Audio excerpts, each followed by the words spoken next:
Hello everyone, I am Nathaniel Castrodes, Refrigeration and Air Conditioning Technician here in Veras Corporation. So, hindi muna ko sa inyo ang sa proper na pag-handle o pag-cleaning sa atong new na display chiller. So, this is the display chiller.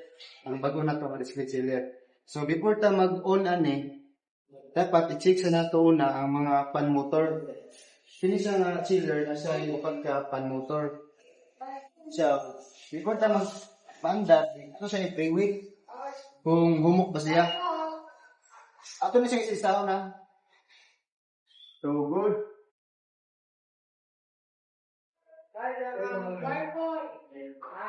Good. Okay.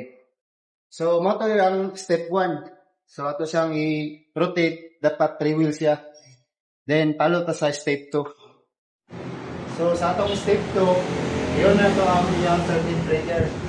Ganyan. So, atong balikan ang sulod.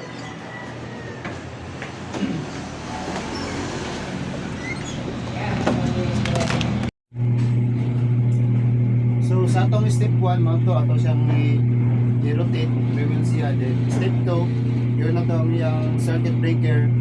Then, step 3, double check na po natin balik yung mga fan motor o lights kung nagandar ba siya. Parehan niyo. So, nakita natin siya na nagandar.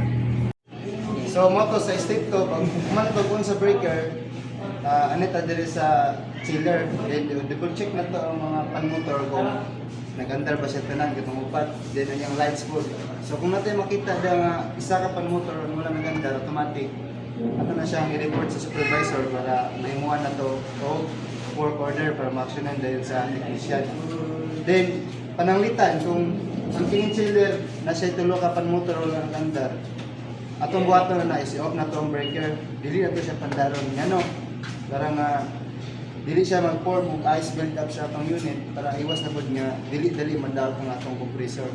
Ang presyo sa compressor, dili siya mubos og 50,000. So, kumbaga, ato siya may kayan nga, kung wala nag-andar, tulo ka buok, yun na to siya yun. So, mato, nakita na itong good ang iyang pan-motor, then ato na siyang i-taklog ang mga shields. Then sa about sa display, natay limit, masalang tataman. Kininglay araw na niyang label. So, atong display, kaya naging siya guto. Bisan pa, kung nga na ito si ma'am nga sa brand, sundagin na itong standard kay tama na para iwas na dili madawat ang atong karne nga display. Kini ako may label.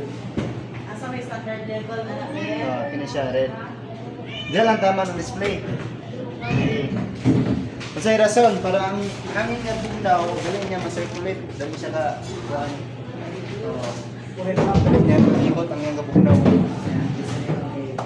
So mo to after na mag-display, mga pila ka minutes na or 1 hour kami maintain o trapo ang kining sa amin kaya may tamo na may moisture, so dili makita sa atong mga customer ang mga display dapat ito na siya i-maintain niya hayag sa ilang pananaw.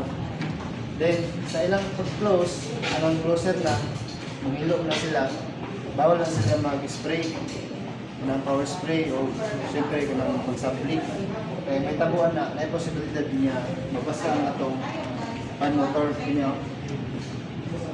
So kung mabasa ni siya, risky ka na sa atong mga container kung kaya na possible na mag-grounded na siya, kurentihan. So, kuha na po, salon na po sa keros kaya kasi maunsa. So mas mayo, kaya na ito ang pag-spray o pag-sampling sa tubig pag mag-inlo. Pag water is mag-trapo lang, may mga dugo na pundo. Ito parang trapo para mawala. Then kining yung mga diri sa kilid, kung may mga dugo nga makitaan dapat ato i-maintain niya hinlo para dili siya mo paging. Kaya mo na sa inungdan niya mubaho.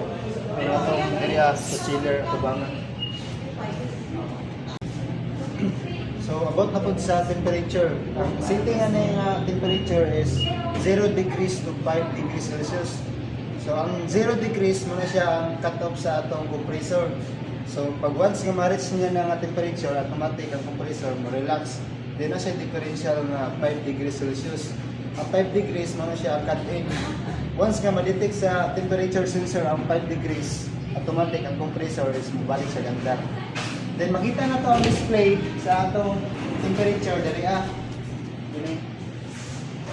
So dapat diha nakatatak ang 0 degrees to 5 muna siya ang kuan ang standard na mga chiller.